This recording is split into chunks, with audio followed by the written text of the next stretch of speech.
kaonti ma Homa Bay Gladys Wanga otimo lokruok e bede migepe mopogore mag kaonti no kaka okang' mar jiwo tije mag kaonti ne jopiny.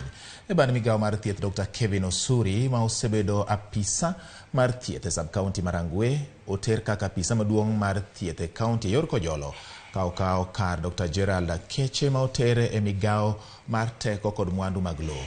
Ruth Alo ma osebedo apisa maduong' e migawo mar teko kod mwandu mag lowo oter kaka jagoro kendo jata tije e board mandiko ji tije kaunti no ma Homa Bay kendo mamoko. Lokruok makamano osechako tich. Mr. Samson Okumu will move from Director Procurement to Director of Housing, Department of Lands, Housing, Urban Development and Physical Planning.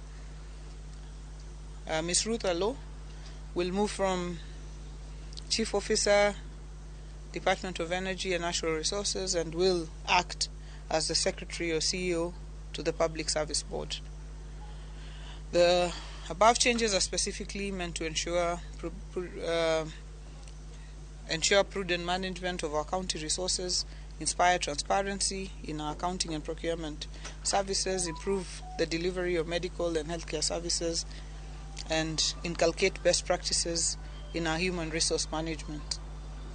We will be updating you as we continue to make changes within government. But I want to assure the people of Homa Bay that we are determined to deliver the very best services. The issue of Sena, I discussed it with High Excellency, that we are going to complete that theater, and maybe tomorrow or the day after tomorrow, you will be seeing some people moving around there to carry out some assessments, and it will be done. And we were in the island, and moving a body from the island to mainland is not an easy task. Carrying bodies, we are committed that within 6 months or 1 year, you are going to have a fully fledged mortuary in the island.